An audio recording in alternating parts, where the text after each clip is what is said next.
Hey everyone, Mike Rosehart here, live for another Wise with Wednesdays at 7 p.m. Eastern. Every single Wednesday, I go live for you guys to talk about anything, real estate, personal finance, whatever you guys want to talk about. But today, the center of this video is going to be creative financing. And creative financing is all about getting the deal together. Let me know if you guys can hear me loud and clear. We got the Appel mic going. Hey Jonas, how you doing? Malco, how you doing?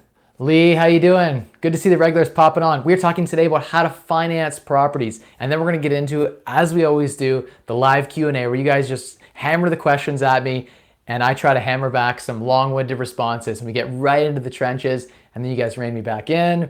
But I hear most of the value on Wise Wealth Wednesdays comes from getting me down into those trenches, getting me on those tangents and those rants, and just pouring and picking out all of the key pieces. So today has been a really busy day. I'm talking minutes before I went live with you guys. Behind me, I have my laptop. I was putting together a private offer with one of the investors, and we finally got everything signed. So it looks like it's all firm. We got one last signature to get that we missed the first time around. So really, really excited. Hey, how's it going, Tommy? Welcome. I'm just talking to you guys about two deals we put together. I bought 2 more properties this week. The target, as you guys know, has been 1 property per week. Some properties we close 2, some none, but on average, we want 52 deals a year. And I feel like, hey, how's it going?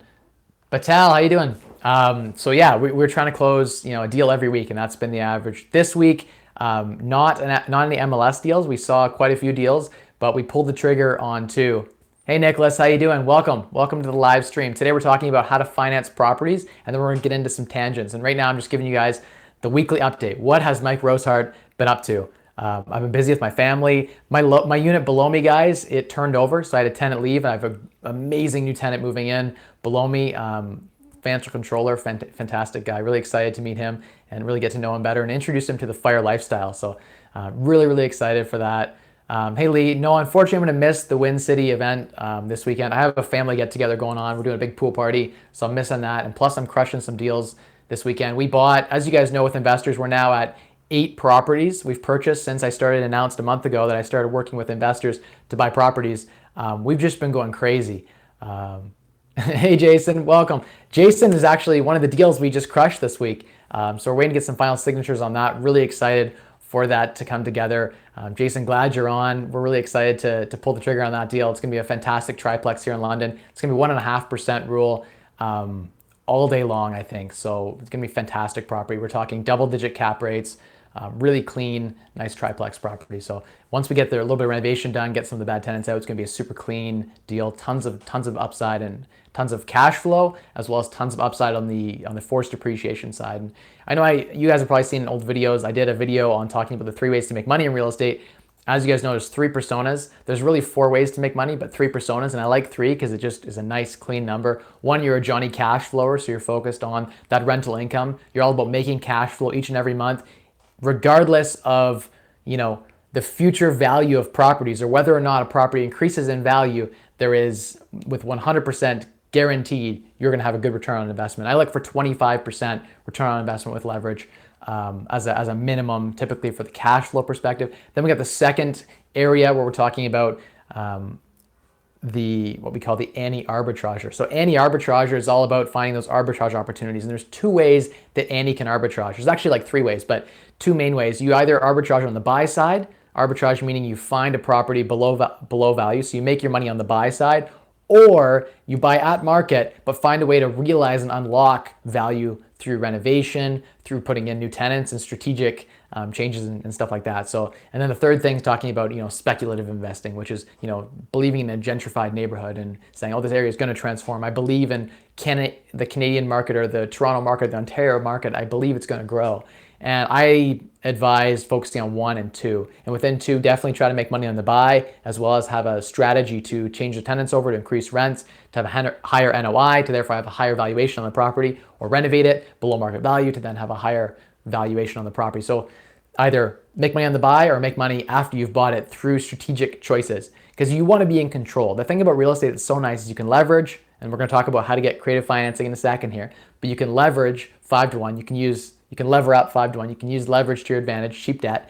But the other thing that's amazing about it is you control. Unlike investing in public equities or investing in someone else's business or someone else's thing. With real estate, you're in control. And so you don't rely on market appreciation. You don't rely on, is the stock market going to perform this year? Is this company going to meet their sales targets? Are they going to reach profitability targets they forecasted?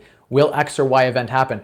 So at real estate, I feel like you're taking the gamble out if you have a strategy and you buy smart. So if you're a Johnny Cashflow or an Andy Arbitrager and you're following those two strategies, you're not a Susie speculator, because we don't want to be a speculator. That is not the way to make money. You can make a lot of money in real estate with that strategy, and people have in the last 3 years made a ton of money as speculators, but you don't want to rely on it. It's nice to be, a cash flower first, an arbitrager second, and then a speculator kind of finally. If you can get all three in a deal, that's sweet. Why not, right?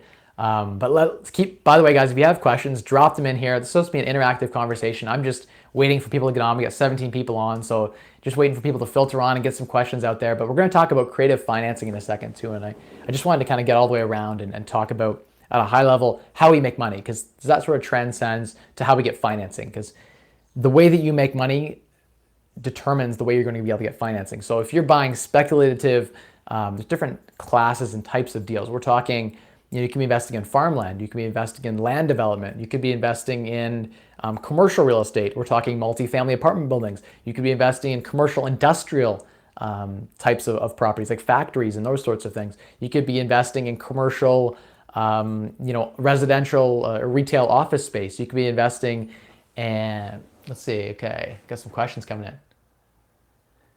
Okay, going up here. I'm a commercial insurance underwriter. I've been thinking about making the switch to mortgage underwriter so that my 9 to 5 can complement my real estate investments. What do you think?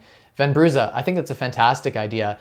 I'm definitely thinking that there's some synergetic opportunities, right? Being an underwriter for insurance, even being like a mortgage broker, being a real estate agent. All of these things really can be, and a real estate broker can be synergetic to investing in real estate. The thing you have to factor in is it worth your time to get all that education, to set up that business, or can you find a way to partner with someone in a way that's conducive to both of you guys having success? So something you got to think about, and you got to weigh the pros and cons of that. Each individual person's choice is going to be different on that area. But talking about creative financing, so how do you put together a deal, right? You've reached out to someone says, hey, I got a property I want to sell. Well, what are some ways that you can get that deal financed? Well, for one, one of the first places that you might want to start is the cheapest place. And I like to go by order of what's kind of cheapest, right? So at the very cheapest debt you can find is A-level bank financing. Hey, some guy, how you doing? Gotta run errands, but I'll definitely watch the replay. All right, let me know in the comments if you guys do catch the replay. I love to hear it when someone says, hey, I'm 70 minutes in. I enjoyed this replay so much. Thanks so much for providing value in X and Y topic, or highlighting some certain piece of the podcast or of the stream that you enjoyed the most. That really means a lot. So yeah, anyway, have fun doing the errands. I've been there. I'm always grinding too. Creative financing. So what are some ways you can finance a deal? And we're thinking about at the top, the cheapest way to finance a deal. And the cheapest way is, of course, if you have, you go to a bank, you go to like, an A-level bank. So in Canada, there's the big 5 banks. You can go to a credit union as well and get some fantastic rates. Meridian Credit Union, fantastic. Before we get into some of the nuances between federally regulated and provincially regulated financial institutions, which credit unions versus big banks, we'll talk about A-level bank financing. So bank financing is the cheapest. You go on ratespy.com, guys. I pump them a lot. They don't pay me a thing. They should actually pay me something.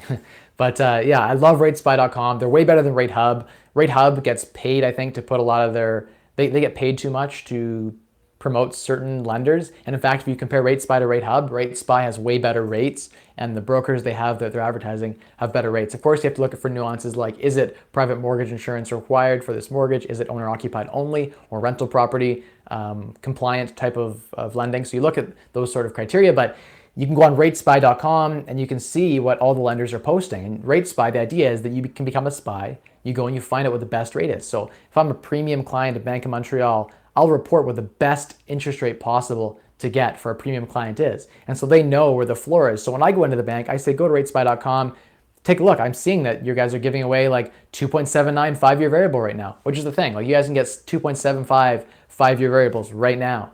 You can get 5-year fixeds under 3% still. I know a lot of people are paying at the big banks more than 3%. You can still get less than 3% if you know how to shop. Don't take face value when you walk into your broker.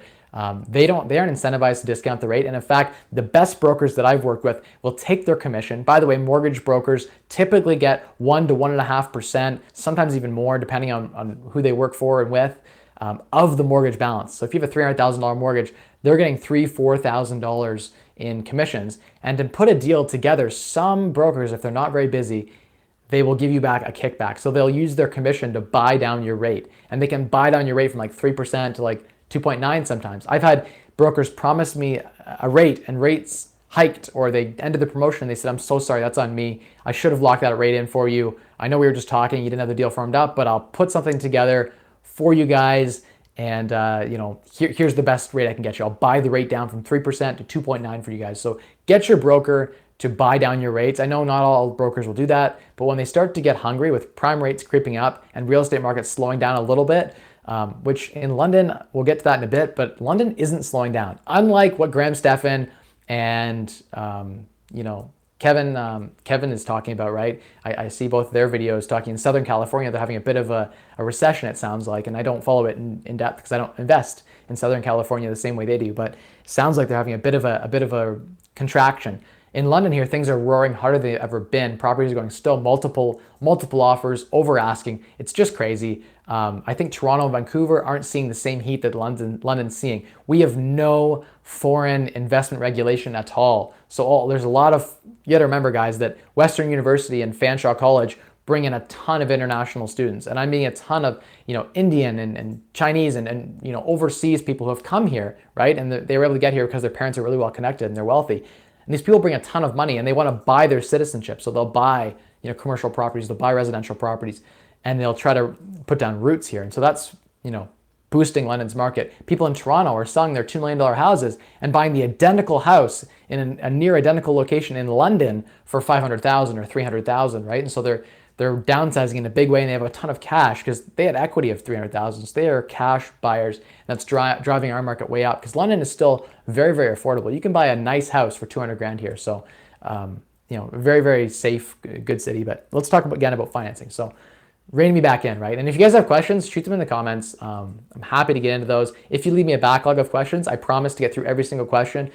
I do ask that if you ask a question, please stay until you can get a chance or catch the replay to get an answer to that question, because sometimes people ask a question, then they'll disappear and they won't be there to clarify or hear the answer. And so I want that knowledge transfer to exist. So let's I'm gonna get to these questions in a second. We'll keep talking about financing. At the high level, we're talking about like A-level bank financing. Ratespy.com has A and B lenders on it for the most part. Fantastic website to see the best rates that currently exist in the Canadian market. There are probably comparable sites in the US. If you guys are watching and you're from the US, I'm sure there's probably a comparable website that you guys can go to where spies will come in and tell you what the brokers are giving them, as well as even brokers will pay to advertise their best rates on these sites. Be careful though when the brokers are paying, then what ends up happening is the brokers are more expensive, tend to pay more, and so you get a poor representation of the actual rates in the marketplace. I like that this is shattering the industry, because before it was like, I would go to a bank, back before ratespy.com existed, I would go to the bank, I would get a rate for 299 or something. I would go bring that approval. I have to go through all the process, submit all my documentation, finally get a conditional approval from a lender for say 2.99, and I would fight hard to get that rate. Then I'd bring that rate over to Scotiabank or another lender, and I would say, look what Bank of Montreal is getting me, beat it. And back then, they would then send you, sorry, I'm getting a few texts and stuff coming in here. They would then go ahead and take that and say, okay, we can beat that. We'll do 10 basis points lower. So give you 10 basis points better interest rate. Take it back over to them and say, oh, sorry, BMO, Scotiabank, they beat you 10 basis points. It's nothing personal. Whoever can give me the best rate, I like you guys both. Or I'd say something like, I like you better. I'd like to go with you guys, but you got to be able to match the rate. And then they'd match the rate, bring it back over, and they'd be like, oh, we can do even better. We'll pay for your appraisal. We'll pay for your legal fees on closing. And don't be afraid to ask for legal fees and appraisal. Like, I don't think I've, 3 times of 20 deals plus I've paid for an appraisal. The bank and the lender can always pay for the appraisal if you ask. Make them pay the $400 appraisal. They're the ones who need the appraisal to give you the mortgage. They're the ones calling the appraiser and ordering the appraiser. They should pay for it. Don't make them pay. Don't make them make you pay for it. Fight for that. You can only fight for so many things: rate, appraisal. Sometimes they can't give on the rate, but they can often give on, oh, I can give you $500 towards your legal costs, or I can give you 500. I can give you a free appraisal. I can give you both. Or if you're refinancing a property, oh, you know what?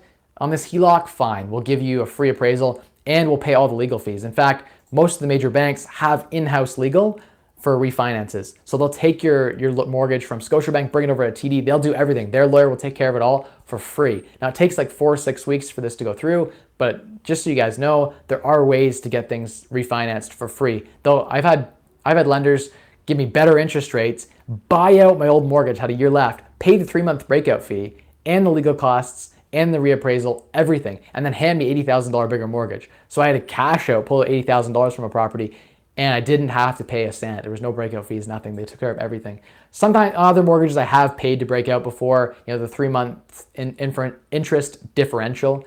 That's not a problem, guys. Like, to get another deal, like, if you need 60,000 capital to buy another deal, another down payment, you're gonna pay like $1,800. It's not a big deal if you're gonna stand to make 20, 30, 40, $80,000, right? You're gonna pay that $1,800. It's a cost of doing business. But if you can get that for free, why not have better margins? It's like, a lot of people tell me, oh, Mike, I don't want to shop around for materials. I just go buy lumber at Home Depot. I go buy drywall at Home Depot, full price. I don't care about shopping around. That's too much work for me. It's just like, oh, I don't know. I just feel like, oh, whatever. Sorry, I saw a message come up here. I want to hit that. Jack says, hey, Mike, from Victoria Palace Theatre, London. I'm actually exhausted from the show tonight. Am I just giving you am I dropping bombs in people's brains? I'm so sorry. I've been through all this before, so you guys might have to watch this. Some people, I like to watch YouTube at 2 times speed. I'll watch my favorite YouTubers 1.5 times speed. When you watch me, because I talk so quickly and I drop so many bombs, you're probably gonna have to listen to it on 0.75 speed. Just to digest or maybe watch it on the replay. Replay would be good, actually. Now that we're talking about that, I'm like 250 hours away from monetization when my videos will finally get promoted and we can start doing super chats and a lot of cool things. YouTube will hopefully pick up on the algorithms, some of my videos. So those loyal 22 people that are watching right now, you 22 people, okay, 20 of you guys, if you all let my videos play for 20 hours, we're at 400 hours, I'm already monetized. I know like 3 of you guys are gonna do it. So I'm asking politely. You don't have to. What were we talking about? Financing. So we're talking about how to get refinanced. We're talking about A-lender financing to start. So A-lender financing being big bank financing. I rate my financing. And of course, yes, Jonas knows what's up. I just saw it. Hit the like button. If you guys are getting value from this, if you know someone in your network on Facebook who's looking to buy, or on Instagram who's looking to buy a property right now, send them a link to this video right now and get them in the comments here. They want to buy their first property, get them in the comments here. Let's talk about how to get them financing. They're looking at buying their first vendor finance deal where the vendor finances. Okay, let's talk about that. Let's get people in the comments. Let's have these conversations. I'm a free, brain that's opened up for you guys. Just harvest this information. I got 8 years of suffering in the trenches. You guys might as well get some value from that. So anyway, keep dropping the knowledge bombs. Talking about A-level financing, right? And I rate them in rank of what's cheapest, because the cheapest debt gives you the most profit. So that's so key.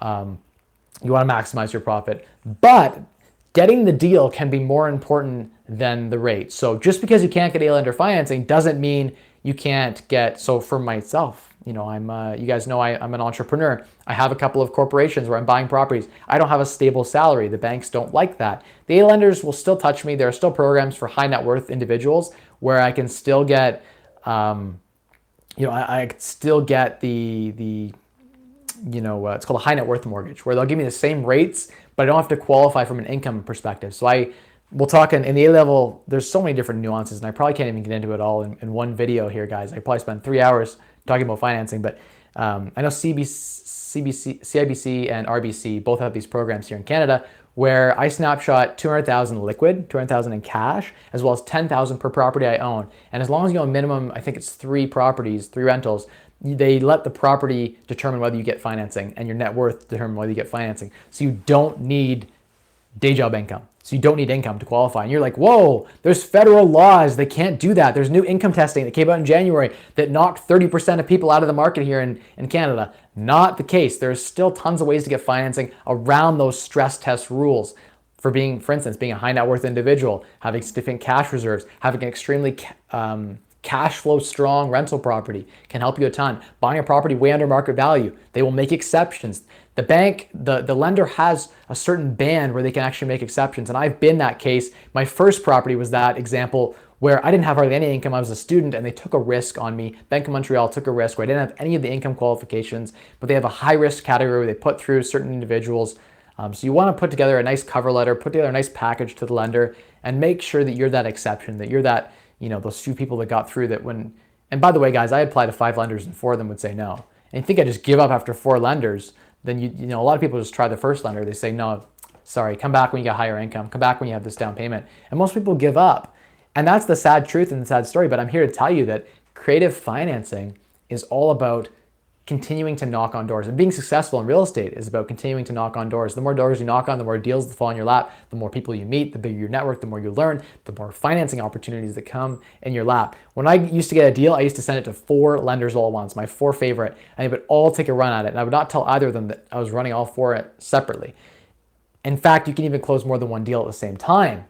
I'm not going to advise that, but that's something you can do as well to get multiple deals financed. You wouldn't be able to finance if you went to the same lender, but if you're doing them all separately, you might be able to get that financed. So back to A-lender financing, talking about federally regulated credit unions. Let's talk about credit unions. So Meridian Credit Union, Libro Credit Union, Main Street Credit Union. I like all 3. They're all fantastic in my local area in southwestern Ontario. There are tons of other great credit unions. Van City, I hear, is pretty good in Vancouver. They are provincially regulated, not federally regulated. So rules that come out don't apply to them. They aren't bound to the same stress test rules, yet the credit unions will compete for the same interest rate. So they're A-lender financiers, but when the big 5 banks say no, the credit unions might say yes. Often what I'm finding is for a slightly higher interest premium, they'll take a risk on someone with 15, 20 properties. They'll take a look at my portfolio and say, yeah, your portfolio is strong. We'll give you 5 more deals. And so people think they have to stop. Every lender, they came up with new rules. I think some of them are 20 doors. Some of them have like a 5 property limit. Each big bank has different limits on how many they'll lend you. Typically, it's like 5 properties per bank and a certain number of doors before you move into commercial. We don't want to move into commercial if we're below 4 units. We want to stay in the residential because residential rates are about 25% cheaper interest rates. So that's a huge difference in your ROI. If you're levered 5 to 1, we're talking 10, 20% difference in ROI just because your debt is so cheap. So talking about A-lender financing, big fan of the credit unions. Meridian Credit Union, Libro, talking about those guys, they're fantastic. There's some great brokers there who will take chances. They'll look at your overall picture, your portfolio. They'll say, okay, you don't have a job right now, but I see that you have 20 properties and insane cash flow, and I see you have 500,000 in equity in your property. We're going to take a chance on you because of the relationship.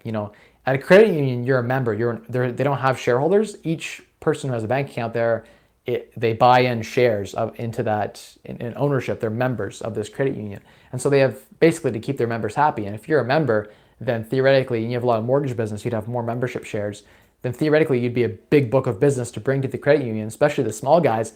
They would be happy to take on a 20 property portfolio. And in fact, what I've heard talking to people in the network is that they're willing to keep going and fund you in the next 5 or 10 deals, right? And maybe you got to pay 3.75 interest. But if the property cash flows enough or there's that arbitrage opportunity that's juicy enough, guys, there's no reason why you would say no to a deal at 3.75 or 4%. The numbers can still work and the numbers don't lie. So talking about A-lender financing, within A-lender financing, there are also some other nuances. You can get A-lender financing from a B or C lender sometimes. So I've worked with private individuals who would provide a first mortgage at like 5 or 6%. You don't always get this. Some people do 4% if they really like you. I provide all my net worth. They feel like, I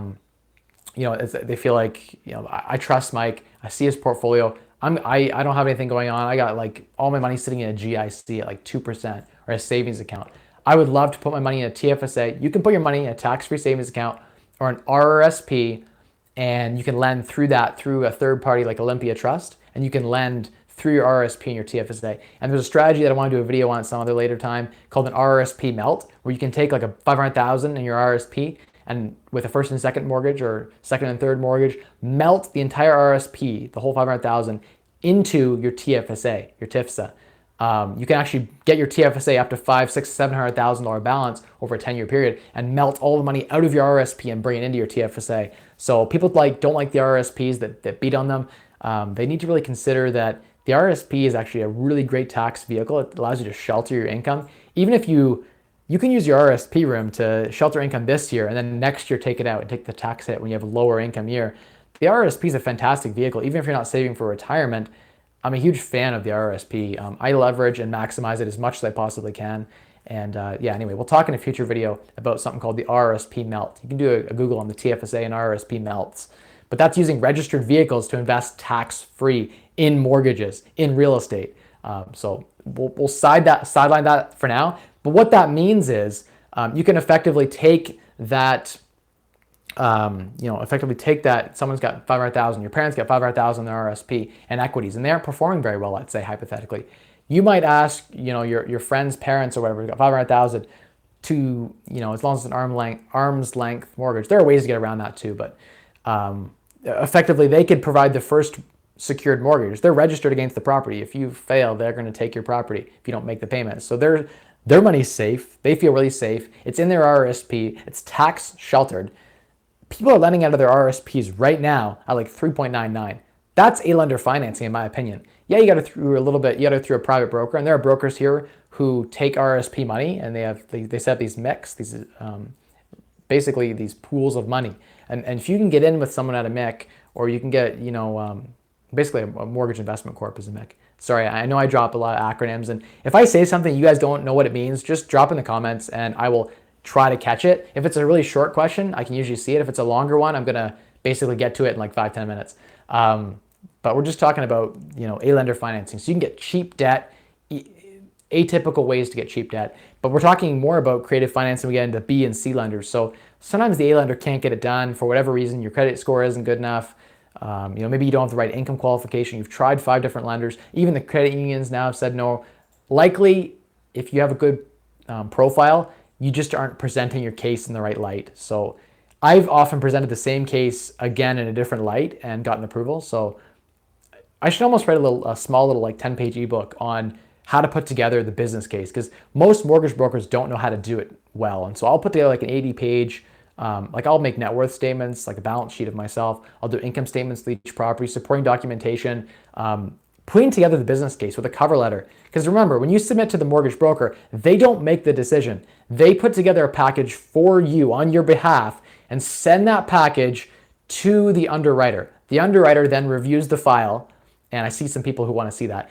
So talking about the process, the broker, right? Even if you meet with someone as a financial services manager at a branch, a mobile mortgage specialist, your broker, they put together the package for you and submit it to the lender. Lender then sends it to the underwriter. Underwriter reviews it. Having talked to underwriters, I can tell you they have more flexibility than you might think. And in fact, I recommend a cover letter. Big fan of that. Putting together as much as you can as far as putting together that narrative, what I call like the lending narrative, makes a big difference. People think it's apples to apples. I bet you that with the right tactics and strategies presented in the right cases, presented in the right light, I bet you that 2 people with identical financial situations, one gets declined, one gets approved at the exact same lender by the exact same underwriter. So it's all about how you put together the business case nice and clean and put that together, because the broker is they're a sales commission person who gets paid 1.5% on the mortgage balance to get it approved. So they're trying to put together the best business case they can.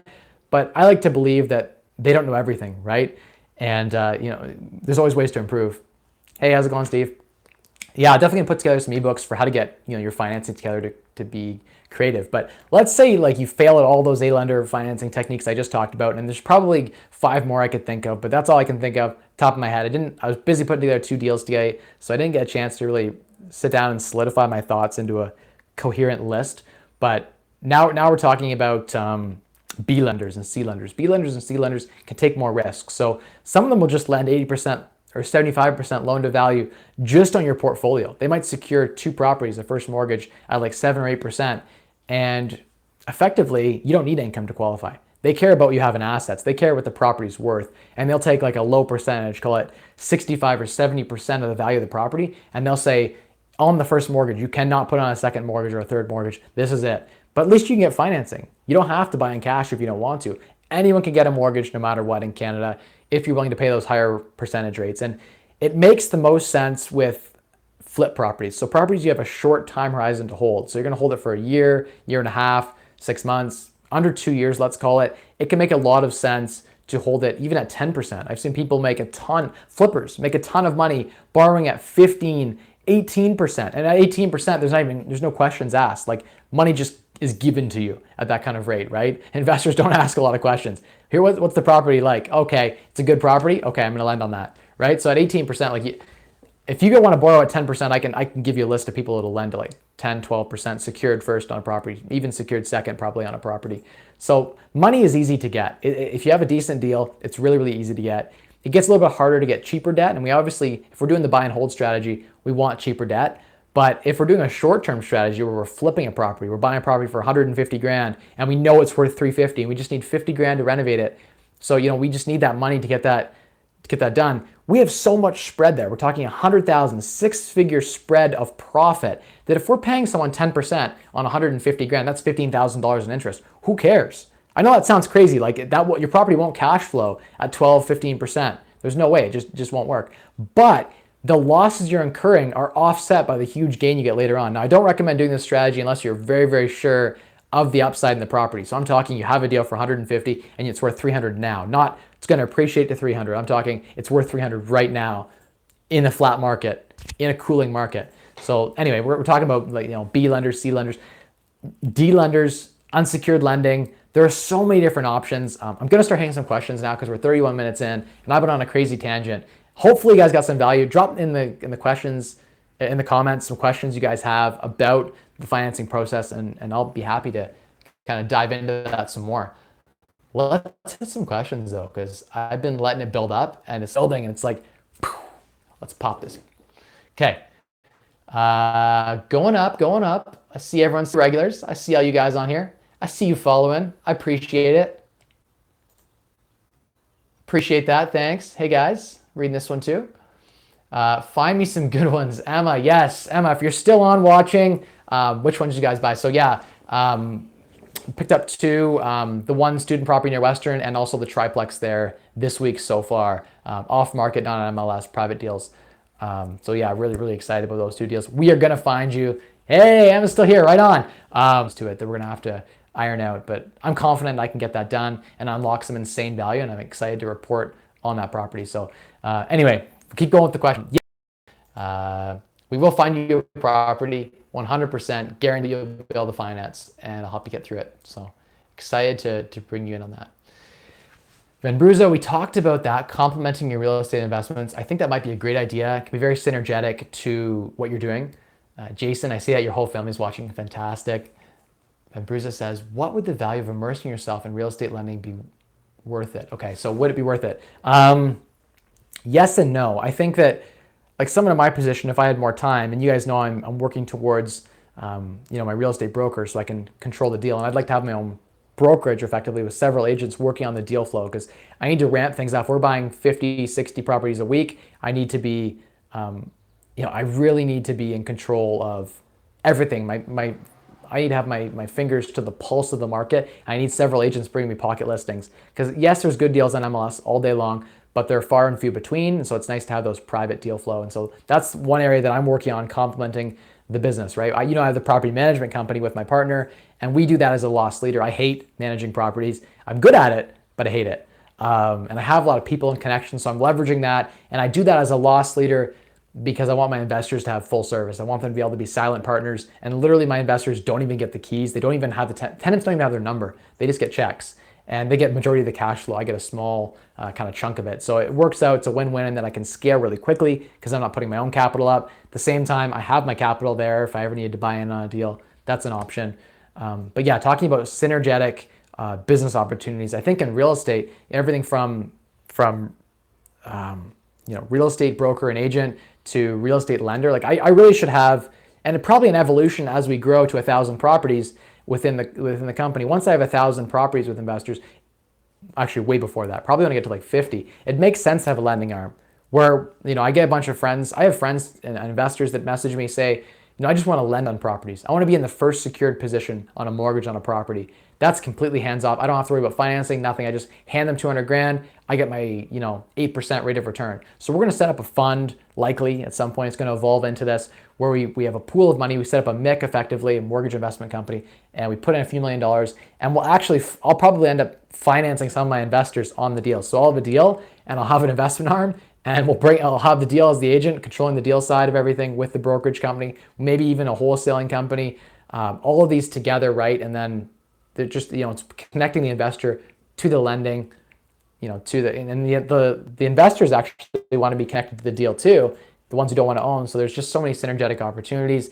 You could really own a million little businesses that are attached to real estate. You could have a photography business and be doing, all of that sort of thing, in a video business. You could be doing, you could have a property management business. You could be doing just tenant placement. There are so many niches within real estate that complement each other. And I think, the big thing, circling back, is there's only so much time in the day. And if you still want to have time for your family and time for yourself and time to enjoy your life, you can't do it all. And you have to strategically partner, I think, is the smartest way. So for the mortgage investment company, I'll likely partner with someone who's an expert who does a lot of that and make them a 50% partner, and we'll build this business together. So I'll be more of the mentor. I'll still be active in the business, but I won't be the primary. Same with my property management company.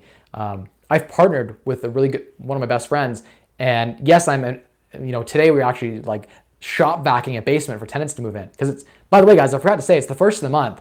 The first of the month's the best day as a real estate investor. I get all those gross rents in. So there was a time where I used to collect 30 grand in rent. On the first, it's the rents all come in, and then over the month you spend it and allocate it. First of the month's fantastic time to be a real estate investor because you're flush with cash. But it's also a stressful time because that's when units turn over. So the last 36 hours I've been changing units over. I've had guys cleaning and renovating, all this kind of stuff. And I actually couldn't get anyone to do some small stuff. So we were literally vacuuming up some of the spiders and stuff like that. We had treated for the spiders. They were all dead. We did pest control, but we were just getting rid of all the cobwebs and stuff. So yeah, anyway, just crazy day, crazy week. Been really, really busy. As always, you guys get to know as you watch more and more of my stuff and see me every Wednesday. By the way, Wednesdays are my most busy day. I don't know why I decided that I should do live Q&A for Wise Wealth Wednesday. Maybe because it was a triple W. But just been really, really busy with all that stuff. And then Wednesdays, you guys see, I love to torment myself, and it seems like unintentionally, maybe it's intentional, secretly, subliminally, to punish myself and put on way too much on my shoulders. So I do way too much work. Last night I was up till 4:30 in the morning working on deals, and this morning at 9 o'clock my phone was ringing. So I've had, 5.5 hours sleep. You guys can probably see I'm a little tired today, but I get really energized, and I love what I do. And I wouldn't do it if I didn't love it. I don't love all aspects of what I do, but by and large, I really love doing this. And I don't need to do it. I do it because I'm financially independent. You guys know that. I'm on fire, so it's not about, it's not really about, hey Jason, go have fun catching crickets and save some more basil for me out of your garden. That'd be fantastic next time we meet up again. I can't believe you can grow all that in Toronto. That's fantastic. Anyway, so have fun with your kids. Catch the replay. Talk to you later. We'll touch base again once we get the last of the signatures on that deal together. So yeah. Honestly, you want me to come for a swim right now? All right. Maybe after this video, I'll actually come over for a swim. I might take you up on that offer. You're only a 20-minute drive away, so I might take you up on that offer. Okay, so talking about putting too much on our plates and how do you kind of get through all of that. And honestly, myself personally, I would say it's do what you love, because what you find is at the intersection of doing what you love, you'll have the energy to do that and get that done. Not every day I have the energy, but most days a deal falls in my lap. And like today we got a deal. Even actually 3 days ago we had a deal. I was really excited about that one too, where there's $40,000 upside, for instance. And I love that. Even if I only get 10,000 of that and the investor gets 30,000 of the upside, it just gets me so energized to do the deals. You guys know I sold 11 properties and thought I was going to retire. And I tried retirement for a few months, and I traveled around, went all the way to the Yukon and out west. And I'm going to go out east this year probably and do another road trip, but that's for another video. I can't stay out of it. My entire network's involved in real estate. People are calling me, telling me they're killing it with deals, or they'll call me and say, Mike, this or that. And I get so excited for them. I love what I do. And I don't love the intensity that I do things at, but it's just the nature of when you're hunting at the level that I'm hunting at, you really need to be fast like a viper, and you need to be like fast like a cheetah and strike like a viper. So that requires a high level of energy, I think, just to get through everything and just to perform and to execute. So I see some people popping on there. Hey Paul, how you doing? Property's almost done. We had some small hiccups. We're getting finished up today. We had some mud that had to dry and got a dehumidifier put down there. I'll update you with what's going on that property, but everything's going really well. Tenants are moved in. They're super happy. We're doing some things to go above and beyond for the tenants, getting things like shower curtains in there for them. And some small stuff that's going to go a long way, because as you know, we rented this unit for about $200 over market. And so when you rent things over market, sometimes you have to provide a little furnishings, do little extras to keep the tenants extra happy. So really, really excited about this one as well. Like all these deals we've locked up, you guys, but we're at 8 deals now. 30 days ago, we decided we're going to start buying properties, and we're staying true to 1 property a week on average. I am buying 1 property each and every week. I'm going to keep doing it until I have the biggest friggin' portfolio in London, Ontario. How hard is it to become the biggest?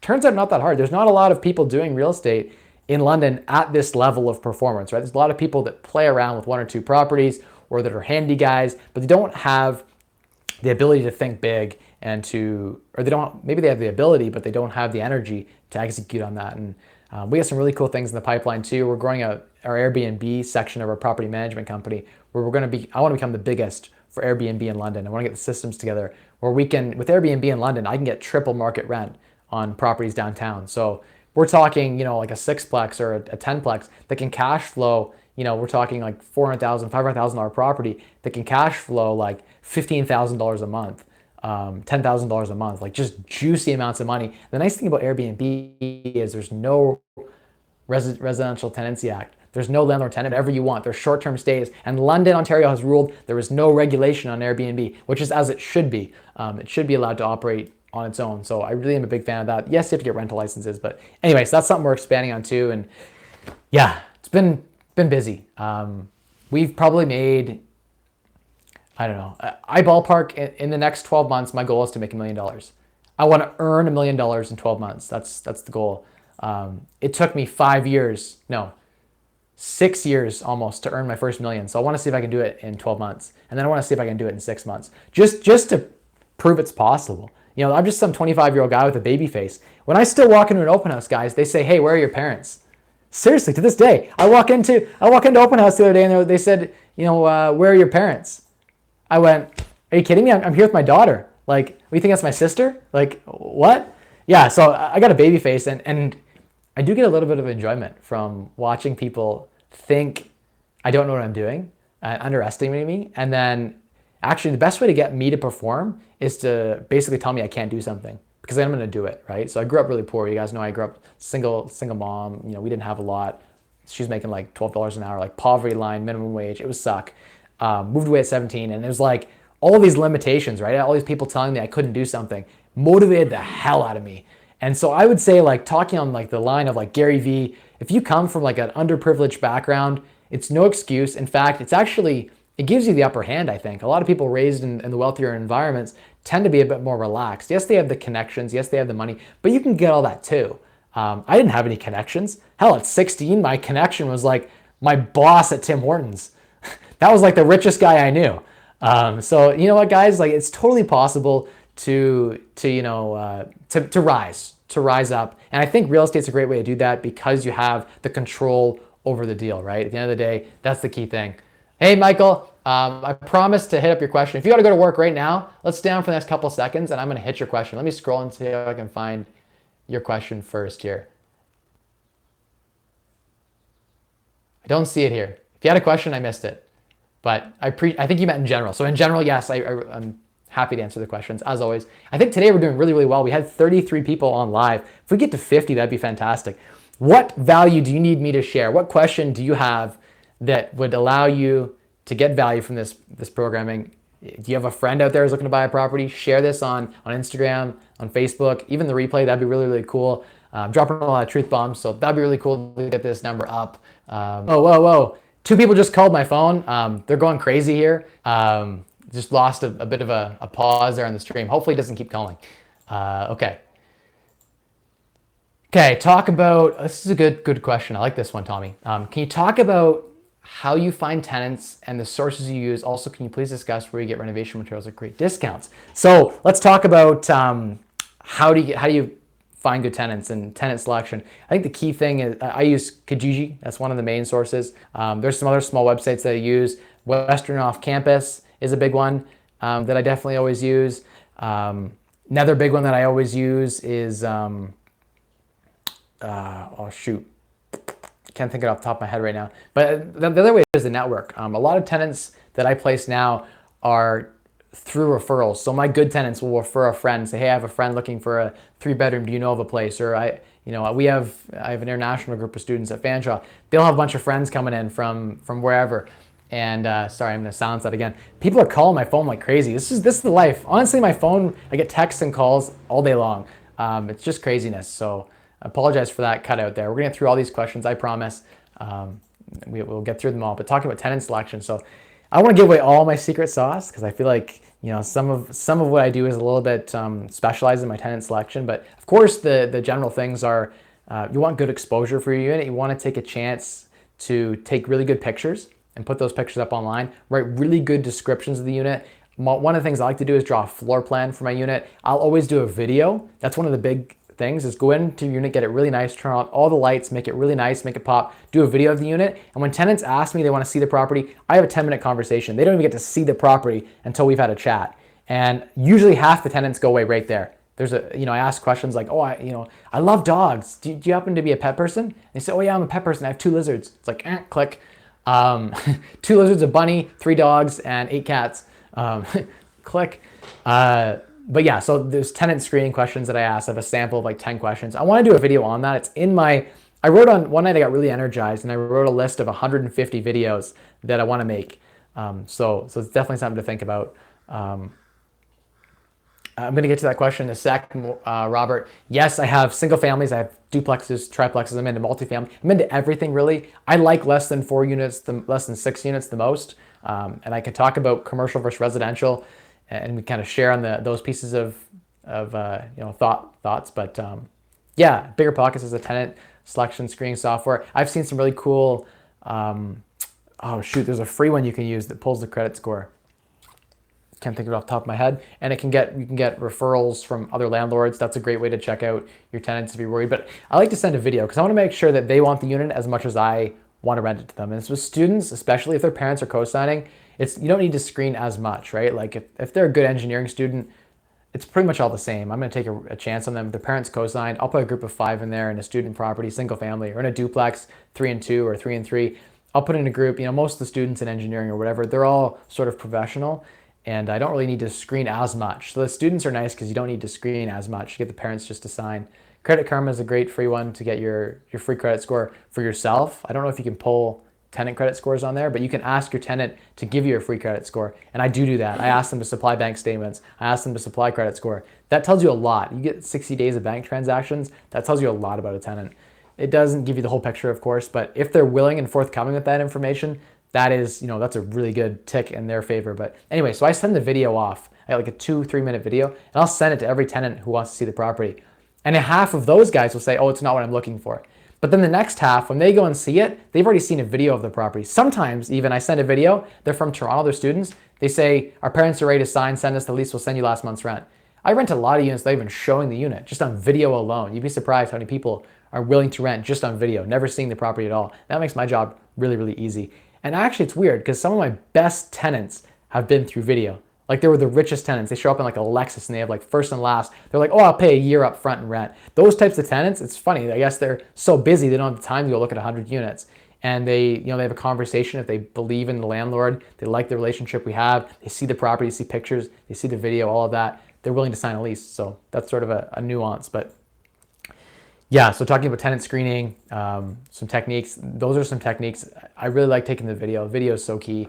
It also doesn't waste your time because what's the worst is you show up and 3 people don't show up, and you get there and like 3 people didn't show up to the showing, 2 people show up. One guy's like, this isn't what I was looking for. The other guy's like, oh, I don't know, I gotta think about it. But if they've already seen a video, they're there with last month's rent. I bring leases with me sometimes, especially if it's students.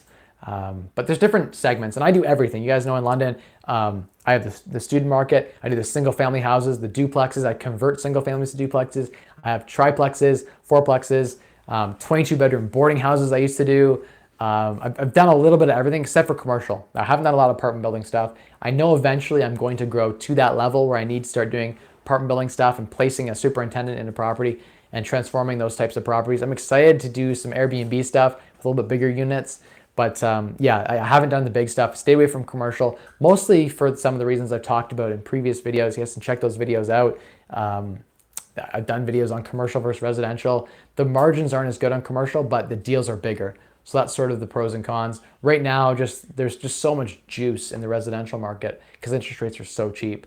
So that's something to kind of consider there, guys, when you're thinking about it. But talk about the number of units. I just saw a question pop up. How many units do I own? Technically, I have ownership and I have a lot of joint ventures going on right now, right, with all of these new properties we're buying. But I don't know. Like I have small micro percentages in a lot of different properties. Yeah, Paul, you're right. Yeah, this is true. Thank you for the recommendation. I appreciate that. Our deal is going pretty well. Things are going well there. We're buttoning up the rest of it there. So, what are we talking about here? I lost my train of thought. That was I appreciate that comment. That comment should be in the comments of this video once this video is done, so people can see that. That'd be cool. Can someone remind me what I was just talking about? I've lost my entire train of thought here. These live questions pop up and I lose what I was talking about. It's not your fault. I really appreciate it, Paul. Oh, we were talking about the number of units I have. So you guys know I have personally 7-8 properties right now. I've personally bought 30 properties with joint venture partnerships, etc. So I've been involved. My name has been on 30 agreements of purchase and sale. So units wise, I don't know, 70, 80 units probably. 70, 80 units in that range. I mean, I've probably done 100 in total, but I've also done properties that I've sold, so I don't have all of them right now. Again, we're going to grow to a point now, like I basically started fresh, created a pile of cash and divested a little bit out of real estate as well, locked in my financial independence, and now I still have 7 or 8 properties, as well as now investing with a partner. So we bought 8 properties. I guess of these properties, probably like 15 or so, 16 units, I think, between these 8 properties on average.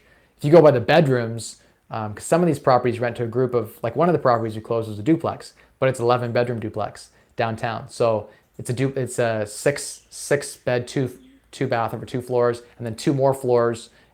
Beautiful historic brick building, all 4 floors finished, but it's just a legal duplex, separately metered. It has 5 bedrooms, 2 bath upper. So again, just a duplex, but a big property, almost a $500,000 property. And we can almost get market rent around $500 a bedroom. So we're talking $5,000, $5,500 a month from a duplex. Like I have duplexes that bring in the kind of cash flow. And because we're borrowing, you can effectively get interest rates that are super low interest rates. And your property tax bill is like $400 or $500 a month. Whereas that same valued property in commercial real estate would have like a $9,000, $10,000 property tax bill. So everything's just a little bit cheaper. The utility usage, all of it's cheaper. Like kilowatt hour for kilowatt hour. You know, dollar of house to property tax, dollar of house to mortgage interest rate, dollar of house to insurance rate, just way cheaper.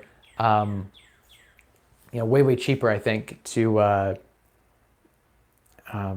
it's the margins you get higher profitability on the smaller. Like I like big buildings that are residential because you have all those perks of cheaper insurance and less of the issues with higher interest rates and stuff like that. And also commercial buildings usually require like 30% down payment typically, whereas residential I can get away with less down payment, so your leverage is better ROI. Commercial buildings just tend to be a little bit less ROI. That said, I know when I do eventually get into commercial real estate investing, I'm going to find a way or a strategy that allows me to stand out as a unicorn. So whenever I figure that out, I'm sure I'll buy buildings that have like $1 million upside. Like I'll buy $2 million apartment buildings and transform them into these beautiful apartment buildings that are worth $3.5 million. And the margins are huge, and it's a lot of the same of what I'm already doing in my triplexes, but on a bigger scale. In fact, I think because it's so much bigger margins, it makes it a little bit easier to afford the right management and the right trades, and you get deals on.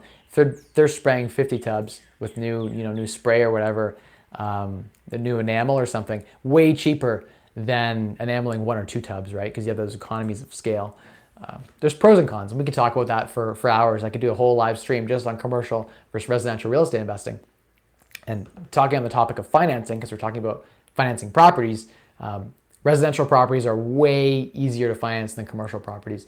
Commercial properties finance on their own though. So if you have no income and nothing like that, you can often finance a commercial property a lot easier with a few investors together. So that's one thing too, is once your financing options dry up, then commercial real estate, you can get financing easier, but you get worse terms and lower loan to value. So something to think about in that range. I will get to all your questions here, Robert, in a second here. I saw another one pop up. You guys want to just know what my net worth is, don't you? I'm never going to tell. I'll never tell. There was a time when I would tell you guys. It's more than $1 million. That's all I'm going to say. I will hit 10 million net worth. I will hit 100 million. I'll probably hit $1 billion, or my kids will hit $1 billion if they keep growing at the rate that I'm growing right now. Things are going very, very well. And even actually, a little bit talking about market predictions, getting a little bit gloomy, doom and gloom. I think with the Bank of Canada's increase in interest rates, I do think that we are going to see a little bit of a downturn, and I'm really excited for that. A lot of investors are afraid of a downturn. I would love a downturn. I think London will be relatively flat in a downturn. What happens is prices tend to hold, but just there's no movement. When there's no movement and people get desperate, right? We talk about death, divorce, downsizing, all these things. I'm going to scoop in there like a viper, and I'm going to take these properties for like 70 cents on the dollar, because I'm going to give people a solution to their problems. They need cash. Interest rates will rise. They can't, cash flow their properties. You'd be surprised how many people, just bad management. Like I see so many vacant properties in London here. Or we were driving today around London looking at some properties, and I saw 2 for rent house signs. A guy had like a sign on his window, an old guy, said like renting bedroom, like $350 per bedroom. And in that area, you can get $500, $550. He's doing himself a huge disservice. He just had like the 5 digits of his number. He didn't even have 519 in front of his number. Like he was just very poor marketing, probably doesn't know how to use a computer. But guy has owned real estate probably for 30 years. Someone like that, just doing themselves a huge disservice. They could hire someone like me. I could place them for $550 a bedroom. They pay me a little bit of money to put the good tenants in. They would increase the resale value of their property by like 50, 100 grand. So there's tons of arbitrage opportunity, because these guys making 350, they refinance their property on a huge mortgage. They can't cash flow because they weren't managing the property well, or they put bad tenants in, even at 500 a month. I've seen someone place a tenant for like 750 a bedroom. And it's like, whoa, market value is like 400 a bedroom here. How did you get a group of 5 or whatever? And you're getting this insane amount of over market value rent, but they put in the worst tenants possible, like ODSP tenants that would just have mental issues, and they were like scratching the walls. They were crazy. And so good management makes for good profitability on your rental properties. So that's something to kind of consider as well. And I think in a downturn, everything's exacerbated. In times of good markets, like we've seen in the last 3 years, everyone's dumping money into real estate because they want to renovate, unlock that value. So I'm seeing a lot of renovation, like at the Home Depot, the Rona, the Lowe's, they're so busy. And I see the contractors are like, you can't even get a hold of a contractor. They're so busy because the real estate market is booming. But once the real estate market goes flat, all of the trades get laid off. No one wants to put any money into their property. They just want to get cash flow because they know there's no appreciation. As soon as the appreciation stops, and that whole when people think their property's appreciated 50 grand, they don't mind spending 10,000 on a renovation, right? They're already up 50 grand. But when they're not up anything, or they're down 2%, no one wants to spend. Everyone tightens the purse strings,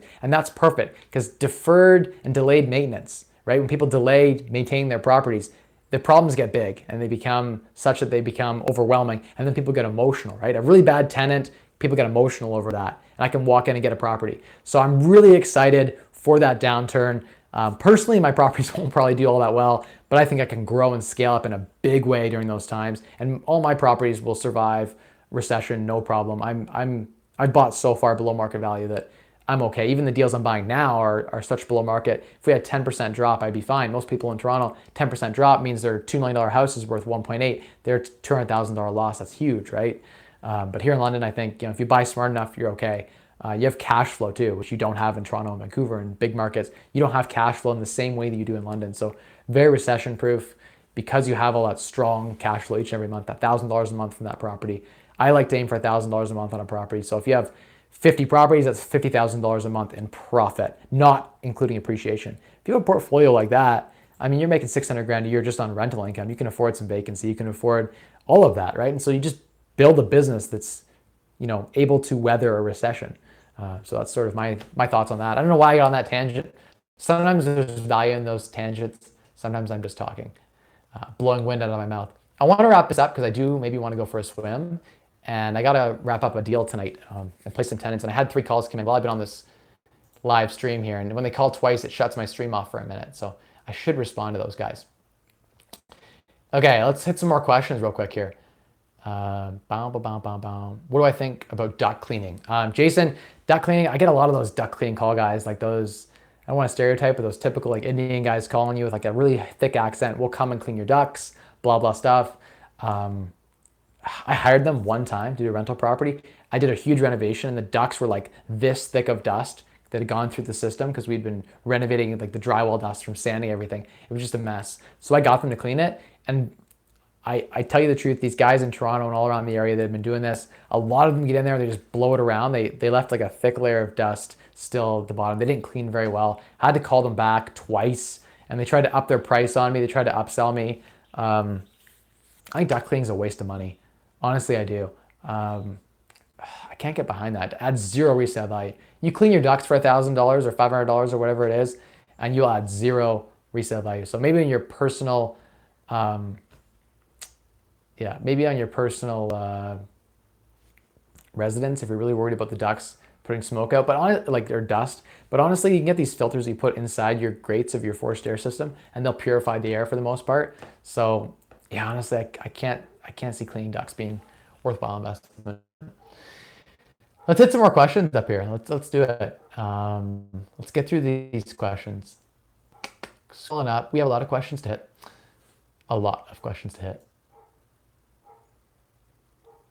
Van Bruce, that's so sweet, man. I really appreciate that you shared my channel with the Real Estate Investing Meetup group. If everyone could share it, that'd be fantastic. I'd love to get monetized one. That'd be really cool. So watch my videos so I get the watch time. And then really cool would be getting 10,000 subscribers. That's like my goal. Matt's already killed it, over 10,000 subscribers. I remember when he was first starting out with his first couple of videos and all that, watching him evolve over time has been really fun. And he's finally, pushed me into doing this, and some other friends have pushed me and said, Mike, you need to be in front of the camera. You need to be educating people. People are going to get a lot of value from this, and it feels good to give back. And they're so right. All those people that told me I should do this, thank you, because I'm glad I'm doing this. Really appreciate the share. We're talking on the next question. Batal asks, what are ways you raise capital for your first investment property? Also, what are great first investments for starters with low capital? So one of the great ways is the vendor take back. I didn't talk a lot about this, but the vendor take back is when you find a private deal. You can find them on MLS too. There's actually 2 in London right now on MLS where it says with 15% down, owner will provide vendor take back mortgage. So if you guys are looking to buy a property in London, I can tell you about that one on MLS. It's not priced very well. Maybe you could negotiate it down. Likely it's not priced well because of the vendor take back, but if you couldn't get into a property and you just wanted to get into one, this was a duplex, I believe. Vendor take back mortgage only works if the vendor pays off their current mortgage. So the vendor has to pay off their current mortgage. This is when people own properties in cash, or they've paid their mortgage off after so many years, or they're close to paying their mortgage off. Say they got like, $50,000 left on a $300,000 home, and they say, if you put $50,000 down, I'll pay off my mortgage. I'll give you title. I'll give you the property. The way it works is you buy the property from the vendor. So vendor gives you property, you take property, you give vendor on close $50,000 down payment. There's no bank. The vendor says, okay, I'm giving you title, but in return, you have to sign a first mortgage with me. So first secured mortgage on the property. I have mortgage now. Property was $200,000. Let's say hypothetically, you put $50,000 down. Let's say hypothetically, that's a high amount. I've seen vendor takebacks. It's really cool with wholesalers who've been able to get vendor takebacks with like $2,000 down. They'll put a $1,000 deposit and another $1,000 on close, and so they're $2,000 out of pocket, like nothing. And they've got a deal. Basically, this works really well. The vendor take back. I should do a video on this, guys, so you can learn how the vendor take back works. I've met some older people, and I had a couple who were really interested. I almost pulled the trigger where they wanted to do the vendor take back mortgage. I put 10% down. They would register a first secured mortgage for 90% of the value they sell it to me for. And yeah, I couldn't negotiate on price very much because they were willing to provide the whole mortgage. They owned the property outright. They didn't care. They said, what am I going to do with let's say there's 10% down on $200,000. What am I going to do with $180,000 cash? If you buy my property in cash, that doesn't actually solve my problem. This old couple didn't trust the equity markets. They were burned in 2008. They said, if you gave me like 4% guaranteed, the bank says they can only give me 2%. I would be happy with 4%. So 3.99 or whatever. I say, like, as someone who's an investor, I might say, wow, 3.99. I don't have to worry about credit checks or going through the whole process. It's so much easier. all this kind of stuff. I give them the 10% down. They give me back a mortgage, right? First secured mortgage. That's how vendor take back works. And if you default, you don't pay the interest payments, and they basically pay mortgage payments to the old owner. So the old owner is like, hey, I'm basically getting paid, I basically am holding a mortgage. This is fantastic. I'm getting money in each and every month. And I don't have to worry about it. Like, it feels like I'm in the bank now. This is so cool. And to unsophisticated investors who don't know how to invest or don't trust investing in other things, this is a really great option for them. So they have cash. Now it's invested. You're running the property. You're managing it. You're going to manage it well. They have to believe in you. Let's say the vendor believes in you. If you default, you can't pay the mortgage payments after a certain amount of time, the vendor goes back and takes back the house, right? And often in a vendor take back, they'll keep your down payment too because of all the hassle. So the vendor stands to win because their money's secured against the house, and they know the house is a good house, so they're not worried about it as long as they trust you to manage the house somewhat reasonably. And they have a decent amount of margin because they put a down payment together. So vendor take back's a win-win. I talked to someone once, believe it or not, I went and offered them cash to buy their house privately, and they preferred the vendor take back to cash offer.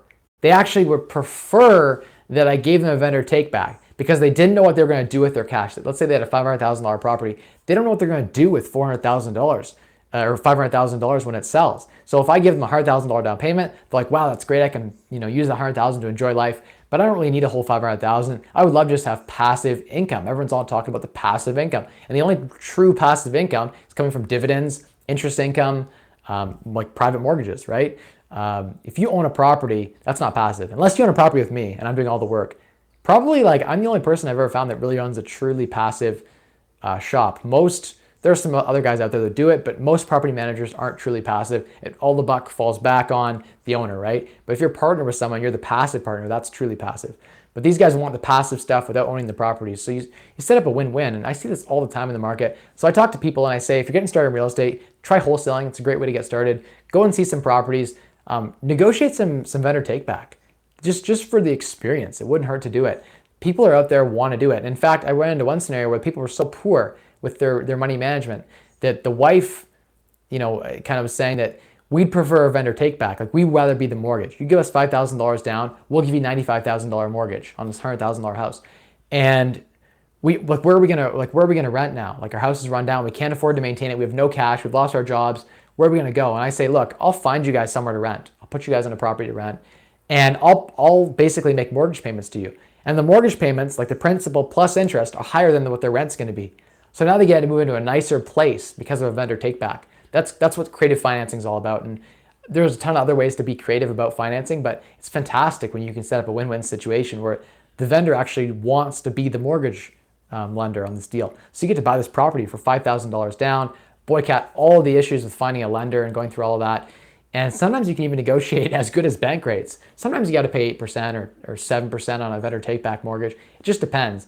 Oftentimes, because of the vendor take-back, you're working with the owner of the property. They want you to buy their property, and they're often they trust their property. They know their property well, and they believe in their property, so they're more likely to want to invest in their own property with a mortgage. So it's just a win-win situation. I know I'm ranting. I got to wrap this up because I always talk too long. Okay, we're going to set a hard deadline of 10 minutes from now. I'll try to get through these questions. 20 after 8. Is that what time it is? It's 10 after 8. Okay, 20 after 8, we're going to do it. All right. Okay. Give me a reminder when the time comes. Okay. Some guy has it going. Tiger Rock says RateSpy. Yeah, exactly.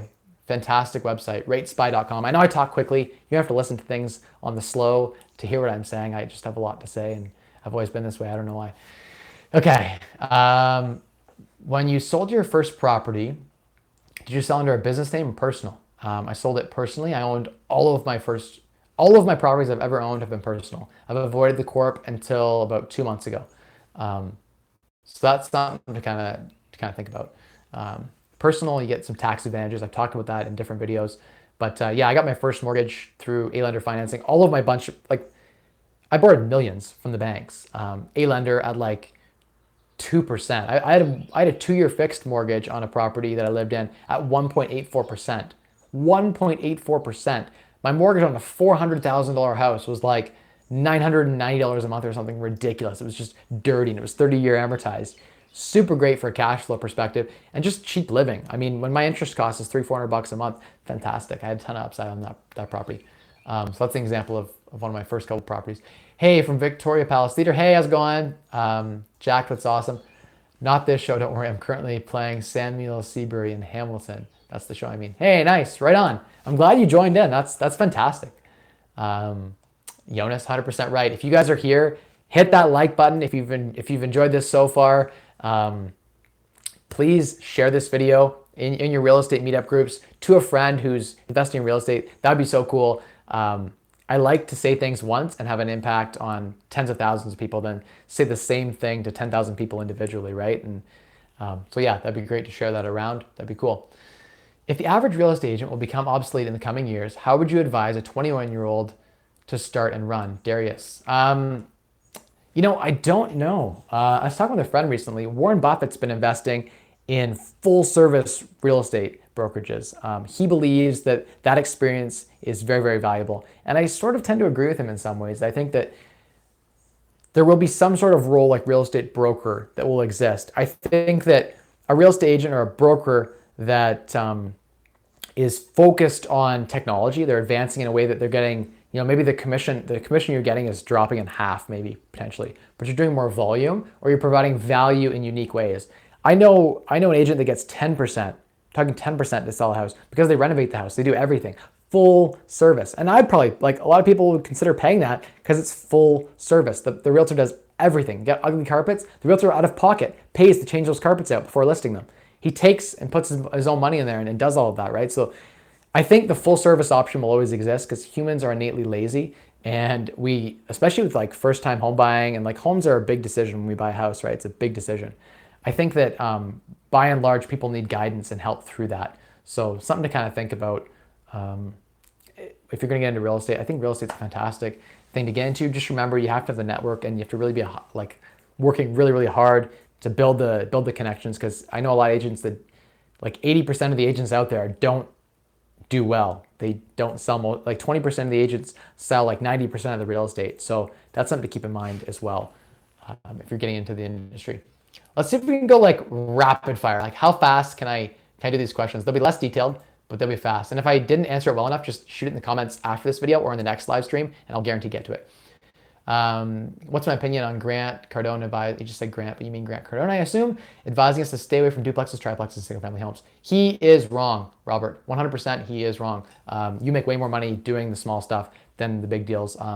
There's money to be made in both, but there is totally way more margin. It's way more, I think it's more approachable and it's easier entryway into investing in real estate than investing in big commercial buildings. I think it's a lot to take on in the beginning, but single family houses, you can do the BRRRR strategy. You can refinance it really, really well. There are a lot of really cool strategies that work fantastically well for single family duplex, triplex, whatever. I'm sure that he has his reasons for not wanting it. Every market is different. Some markets it doesn't make sense. And you asked, instead of focusing on apartment building units, bulk purchasing like 16 units at least. Yeah, I mean, I'm a big fan of buying packages of properties. So I'll buy like 5 triplexes as a deal and get a better deal, negotiate that. What is the largest vendor take back you have had? And when should you ask for this?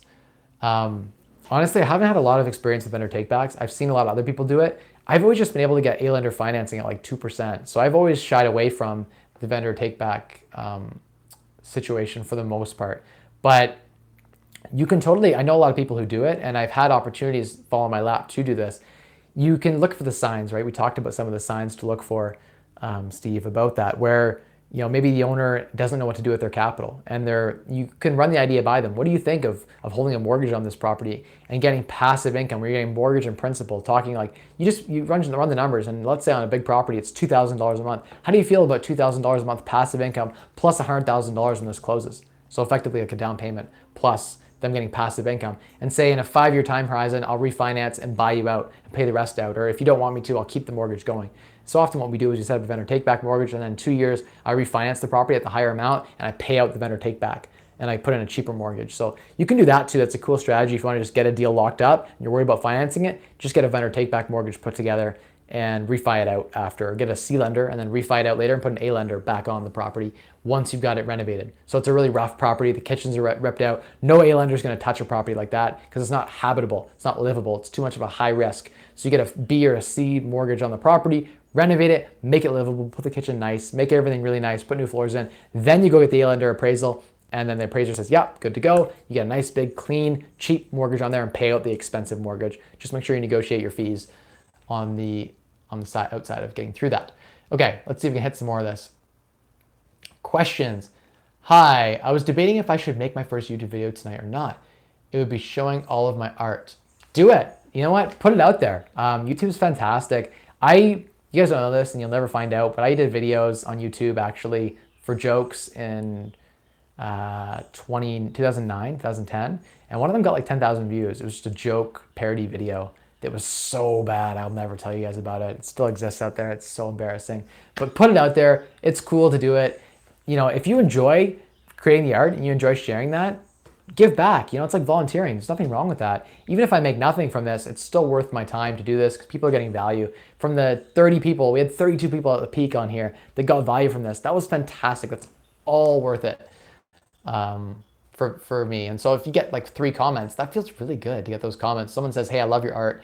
Fantastic. Maybe someone reaches out and says, can I buy that art from you or something, right? Put yourself out there. Doesn't hurt to put yourself out there. Good Canadian Resources, Drawbridge Finance on YouTube. I'll check them out, Deblitz. I didn't know about them, so I'll take a quick look and see what they're all about. Krillin's Villain says, yes, that'd be super helpful. So you guys, I think I was talking about the ebook at this time. This is gold. Would love the ebooks. Thanks, Uncle Steve. Business case would be good. Lee says, yeah, like a particular business case for you guys. Once I get through all the other things I have to do, as well as making a 30-day, 30-video financial transformation course, which I need to make. Please keep reminding me to do this and motivate me to do this. Kyle, please, we need to get together and do these. We need to do these at some point, the videos. We're going to do them. Okay. Robert asks for the 30-day transformation as well as the intro videos. Do you plan for your net worth to reach 10 million anytime soon? Well, I don't know how, not soon. It takes a long time to grow that big. I'm not that huge. Depends how fast I grow. I mean, my conservative assumptions would say it would take like 3 years, but we'll see. Maybe 5 years. Maybe it'll be a year from now. Who knows? Depends how hard I work and how many deals we get together. If I keep with one a week, I think it's very foreseeable. How hard is it to refi with A lenders after B and C acquisition? Talking about that, that's a great question. I just talked about that a minute ago. Really, really easy. You just pay them out and put a new mortgage on, pay the breakout fees, make sure you negotiate with that. Emma, awesome, saw the comment there. Ian says, what is the minimum deal to invest with someone like yourself as a silent partner? Lee, let's have this conversation offline. Effectively, I did it. One of the deals, the smallest one we've ever done is $125,000 for a single family detached house in East London. Then gonna rent for $1,550 plus utilities. So it's 1.25 plus utilities on that property. So I mean, 125 grand would be like the smallest. You get a mortgage on that theoretically. So if you could get a mortgage yourself, if you're able to qualify, you have a day job, A lender financing, then you could put like 20% down, theoretically like 30 grand, and we could buy a property. So yeah, maybe we should do a deal. That'd be cool. We'll hit me up on Instagram or Facebook and we'll have an offline conversation about that. This is some Rain Man shit. Damn, dude, is that syndication you're looking for? Yeah, so talking about syndicating deals together. Yeah, I mean, who knows what the future holds? I think it's pretty bright though. Spencer says, hey Mike, love the channel. Keep up the great work. Question, how would you utilize 90K for best use when investing in real estate? I would use leverage. I would lever that 90 grand up 5 to 1. So you should theoretically be able to buy a $400 to $450,000 house with closing costs. Hey Paul, thanks, appreciate it. Cheers to yourself as well. How do you keep your energy up? We talked about that. I had to catch some crickets. We talked about that. Come for a swim. Might do that. Robert says, hey, Mike, what's your opinion on grant advising us to stay away from duplexes? Yeah, we talked about that question. Focusing on apartment buildings. Yep. Thanks for answering all the questions. Thanks, Michael. Gotta go. Krillin says, gotta go. All right, see ya. Don Trent, how you doing? Great to see you on. One of the regulars. Inspirational. Appreciate that. Do you invest in I talked about that. Bigger Pockets, yeah, they're fantastic. Great resource. They have a ton of great stuff. Paul says something fantastic. Don't even apologize, Paul. That was fantastic. Drop that in the comments in the replay. That'd be sweet for people to see that. How many units do you own? We talked about that. Here in Ireland, Robert says 10% down on residential property. Yeah, you can do 5% down here in Canada, 3.5% down in the US. My daughter's coming in to the live stream. Oh, that's a beautiful flower. Do you want me to show everyone the flower? Wow. Oh, wow, it smells really good too. It's a beautiful purple flower. It's natural too. You must depict it on your walk to the park. I gotta focus on my daughter, guys. Marketplace has been showing videos showing it's a scam. I'm interested to talk about what that was about. Drop that in the comments what that was about, the scam, because there's a lot of scams in Canada. Stay away from those. Patel says thanks. Hey, no problem. Appreciate that. Happy to answer the questions. Thanks for the awesome content, Mike. Best real estate channel by far. Tommy, thank you. I get like 5 people that say like the best real estate channel by far, and that like warms my heart because there's so many people in this niche doing this.